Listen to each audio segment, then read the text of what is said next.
اور اسی کی وضاحت کرتے ہوئے اللہ کے رسول صلی اللہ علیہ وسلم نے فرمایا جب بندہ سفر کی حالت میں رہتا ہے تو سفر کی حالت میں انسان کی دعا قبول ہوتی ہے. مسافر کو چاہیے کہ حالت سفر میں اللہ سے دعا کرے, لیکن وہ بندہ جو سفر کی حالت میں ہے, جو بالکل پراگندہ ہے, اللہ سے ہاتھیں اٹھا کر آسمان کی طرف اپنے ہاتھ اٹھا کر اللہ سے گر گراتے ہوئے مانگتا ہے, لیکن اللہ کے رسول نے فرمایا, صحیح مسلم کی روایت ہے, اس کا کھانا حرام, اس کا پینا حرام, اس کا پہننا حرام, فَأَنَّىٰ يُسْتَجَابُ لِذَلِكَ. تو ایسے بندے کی دعا اللہ تعالیٰ کہاں سے قبول فرمائیں گے؟ آپ اللہ تعالیٰ کی عبادت کرتے ہیں, آپ سود لیتے ہیں اور سود دیتے ہیں, پھر بھی آپ مسجدیں آتے ہیں, مسجدوں کو آباد کرنے والے اگر ہیں تو سمجھ لیجئے دوستو کہ ہمارے معاملات میں خلل ہونے کی وجہ سے, معاملات میں بگاڑ ہونے کی وجہ سے یہ عبادتیں اللہ کے پاس قبول نہیں ہوتی ہیں. اور سود کے سنگین جرم ہونے کے لیے یہ بات کافی ہے. اللہ نے قرآن مجید میں سورہ بقرہ میں کہا کہ جن کا سود سے وڈی سے تعلق ہوتا ہے ایسے لوگ اللہ اور اس کے رسول سے جنگ کرنے کے لیے تیار ہو جائیں. اللہ اکبر. اللہ تبارک و تعالیٰ اس آیت میں کتنی وعید سناتے ہیں, یا ایھا الذین آمنوا اتقوا اللہ وذروا ما بقی من الربا ان کنتم مؤمنین. اے ایمان والو تم اللہ سے ڈرو اور سود کو چھوڑ دو. اگر تم سود کو نہیں چھوڑو گے, اگر تم سود کو نہیں چھوڑو گے, فإن لم تفعلوا فأذنوا بحرب من اللہ ورسولہ. اللہ سے لڑنے کے لیے تیار ہو جاؤ, رسول سے لڑنے کے لیے تیار ہو جاؤ. دراصل سود لینے والے, سود دینے والے اللہ سے بغاوت کا اعلان کرتے ہیں, اللہ سے جنگ کا اعلان کرتے ہیں. وہ دنیا میں کون بندہ ہے دوستو جو اللہ سے جنگ کرتے ہوئے کامیاب ہو جائے, جو اللہ سے لڑتے ہوئے کامیاب ہو جائے؟ یہ کتنا سنگین جرم ہے جسے لوگ سنگین نہیں سمجھ رہے ہیں, جس کی وجہ سے ضرورت پڑتی ہے تو سود لے لیتے ہیں, اور معاملات کی بات آتی ہے, مال کمانا چاہتے ہیں اور اسی طرح سے اپنی ضروریات اگر پوری کرنا چاہتے ہیں تو اپنے لیے سود کا دروازہ کھول دیتے ہیں. تو اس سلسلے میں ہم یہی پیغام دینا چاہتے ہیں, مال یہ اللہ کی بہت بڑی نعمت ہے. یقیناً مال اللہ کی بہت بڑی نعمت ہے. اسے حاصل کرنے کے لیے صحیح راستے اپنائیے, اسے حاصل کرنے کے لیے صحیح راستے اپنائیے, اور یاد رکھنا کہ مال حاصل کرنے میں اللہ کا خوف اختیار کرنا چاہیے. بہت سارے لوگ ہیں جو مال حاصل کرنے کے چکر میں, مال کو جمع کرنے کے چکر میں غلط راہ کو اپنا لیتے ہیں, اور انہیں غلط راستوں میں یہ سود والی راہ ہے, یہ سود کا راستہ ہے جس سے بچنا امت مسلمہ کے ہر فرد پر ضروری ہے. تو اسی لیے دوستو مال ضرور حاصل کریں, مال حاصل کرنے پر شریعت ابھارتی ہے. ایسا نہیں کہ آپ مال حاصل نہ کریں, لیکن جائز راستے اللہ نے رکھے ہیں تجارت کے ذریعے سے, اور اپنے پسینے بہا کر, اور جو تجارت کے بیع و لین دین کے اور اسی طرح سے مال حاصل کرنے کے جو جتنی چاہے شکلیں ہو سکتی ہیں ان راستوں کو اپنا کر ہم مال کو جمع کر سکتے ہیں. لیکن غلط راستے سے اگر آپ نے 1 روپیہ بھی حاصل کیا, یہ 1 روپیہ ہماری زندگی کو تباہ و برباد کر کے رکھ دے گا, ہماری تجارت کو تباہ و برباد کر کے رکھ دے گا. ایسا عقیدہ ہمارا ہونا چاہیے. اگر ہمارا ایسا ایمان ہوگا تو یقیناً انسان کے پاس کتنی بڑی رقم کیوں نہ آئے, کتنی بڑی رقم کیوں نہ آئے, اس بڑی رقم کو ہرگز حاصل نہیں کرے گا اگر وہ ناجائز طریقے سے حاصل کرنا ہو. ہم جانتے ہیں بستی میں کتنے ایسے نوجوان ہیں جن کے بارے میں خبر ملتی ہے اگر وہ مال کمانا چاہیں تو چند دنوں میں وہ کروڑپتی بن سکتے ہیں, لکھپتی بن سکتے ہیں, لاکھوں روپے کما سکتے ہیں. لیکن نوجوان جن کی زندگی میں اللہ تعالیٰ نے دینداری عطا فرمائی ہے, انہیں پتا ہے کہ جو دین راستوں سے اگر ہم مختصر سی مدت میں بڑی رقم جو حاصل کریں گے وہ غلط راستہ ہے, وہ سود پر مشتمل راستہ ہے, وہ حرام راستہ ہے. تو اللہ کی خاطر اللہ سے ڈرتے ہوئے اپنی زندگی کے دامن کو اس طرح کے راستے سے محفوظ رکھتے ہیں. اللہ تبارک و تعالیٰ ایسے نوجوانوں کو جزائے خیر دے, ایسے تاجروں کو اللہ تعالیٰ, ایسے تاجروں کی تجارت میں اللہ برکت عطا فرمائے جو غلط راستوں سے اپنی تجارت کو محفوظ رکھتے ہیں, جو بڑا پروفٹ حاصل کر سکتے ہیں غلط راستے سے, لیکن اللہ سے ڈرتے ہوئے اللہ کی خاطر آپ مال کا غلط استعمال نہیں کرتے ہیں اور غلط راستے سے نہیں کماتے ہیں. ایسے بندوں کی تجارت میں اللہ تعالیٰ ضرور برکت عطا فرمائیں گے اور ساری پریشانیاں رب العالمین دور فرمائیں گے. تو اسی لیے دوستو سود سے بچنے کی ضرورت ہے اور محنت کر کے حاصل کرنے کی ضرورت ہے. سود کی مختلف شکلیں جو قرآن و حدیث میں بتائی گئی ہیں ان تمام سے اپنی زندگی کے دامن کو بچانے کی ضرورت ہے. دعا ہے کہ اللہ تبارک و تعالیٰ ہم میں سے ہر ایک کو سود کی مختلف شکلیں جو آج امت مسلمہ میں رائج ہیں ان تمام سے رب العالمین ہمارے ہماری حفاظت فرمائے. سود لینے، سود دینے، سود کے سلسلے میں لکھنے اور سود کی گواہی دینے سے رب العالمین ہمیں محفوظ رکھے. حلال راستوں سے مال حاصل کرنے کی توفیق عطا فرمائے، جائز راستوں سے مال حاصل کرنے کی توفیق عطا فرمائے، اور اسی طرح سے جو ہماری ضرورتیں ہیں جائز راستوں سے اسے پورے کرنے کے رب العالمین ہمیں توفیق عطا فرمائے. اور اسی طرح دوستو ایک اور بات جسے ذکر کرنا میں مناسب سمجھتا ہوں کہ اکثر لوگ سود کا دروازہ اس لیے کھٹکھٹاتے ہیں کہ غلط رسم و رواج ہوتے ہیں. غلط رسم و رواج کو مکمل کرنے کے لیے انسان سود کا دروازہ کھٹکھٹاتا ہے، یا انسان کی زندگی میں قناعت نہیں ہوتی ہے. اللہ نے جتنا مال آپ کو دیا ہے اس پر رضامندی کا اظہار کیجیے، اللہ کا شکر بجا لائیے. جب اپنے سے بڑے لوگوں کو آپ دیکھیں گے تو ناشکری کا جذبہ پیدا ہوگا، اپنے سے ماتحت لوگوں کو آپ دیکھیں گے تو آپ کے اندر شکر گزاری پیدا ہوگی. تو انسان اپنی زندگی کو بدلنے کے لیے، اپنی لائف اسٹائل کو بدلنے کے لیے، یا ناجائز جو رسم و رواج آج ہمارے اپنے شادی بیاہ میں مختلف پروگرام میں نظر آتے ہیں ان کو پورا کرنے کے لیے ہمارے پاس طاقت نہیں ہوتی ہے. لوگوں کے پاس جب پیسے لینے جاتے ہیں، بینکوں میں جب لینے جاتے ہیں، وہ انٹرسٹ پر رقم دیتے ہیں. اسے حاصل کرنے کے لیے ہم مجبور ہو جاتے ہیں. اگر زندگی میں قناعت پسند آئے گی، تعلیمات شریعت کے مطابق اگر ہم اپنی زندگی کو ڈھال لیں گے تو یقیناً ان تمام راستوں سے بچنا ہمارے لیے ممکن ہے. تو اللہ تبارک و تعالیٰ قناعت پسند زندگی ہمیں میسر فرمائے، اور اسی طرح سے جو کچھ ہم کماتے ہیں رب العالمین اس کمائی میں برکت عطا فرمائے. جو کچھ مصیبتیں اور پریشانی ہماری زندگی میں ہیں رب العالمین ان تمام پریشانیوں سے ہماری نجات دلائے. آمین. أقول قولي هذا وأستغفر الله لي ولكم ولسائر المسلمين من كل ذنب فاستغفروه إنه هو الغفور الرحيم.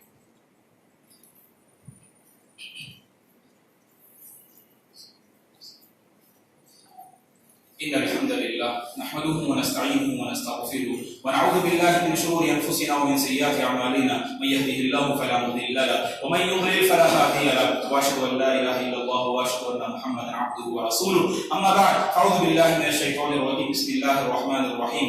إن الله وملائكته يصلون على النبي يا أيها الذين آمنوا صلوا عليه وسلموا تسليما. اللهم صل على محمد وعلى آل محمد كما صليت على إبراهيم وعلى آل إبراهيم إنك حميد مجيد. اللهم بارك على محمد وعلى آل محمد كما باركت على إبراهيم وعلى آل إبراهيم إنك حميد مجيد. اللهم أعز الإسلام والمسلمين وأذل الشرك والمشركين. ربنا لا تؤاخذنا إن نسينا وأخطأنا، ربنا ولا تحمل علينا إصرا كما حملت على الذين من قبلنا، ربنا ولا تحملنا ما لا طاقة لنا به واعف عنا واغفر لنا وارحمنا أنت مولانا فانصرنا على القوم الكافرين. اللهم آت نفوسنا تقواها وزكها أنت خير من زكاها. اللهم اكفنا بحلالك وحرامك وأغننا بفضلك عمن سواك. اللهم أرنا الحق حقا وارزقنا اتباعه وأرنا الباطل باطلا وارزقنا اجتنابه. اللهم لا تدع لنا ذنبا إلا غفرته ولا هما إلا فرجته ولا دينا إلا قضيته ولا مريضا إلا شفيته ولا حاجة من حوائج الدنيا والآخرة إلا قضيتها يا رب العالمين. اللهم اشف مرضانا ومرضى المسلمين، اللهم ارحم موتانا وموتى المسلمين. اللهم إنا نسألك الهدى والتقى والعفاف والغنى. عباد الله رحمني ورحمكم الله، فاعوذ بالله من الشيطان الرجيم. إن الله يأمر بالعدل والإحسان وإيتاء ذي القربى وينهى عن الفحشاء والمنكر والبغي يعظكم لعلكم تذكرون. اذكروا الله العظيم يذكركم ولذكر الله تعالى أكبر والله يعلم ما تصنعون.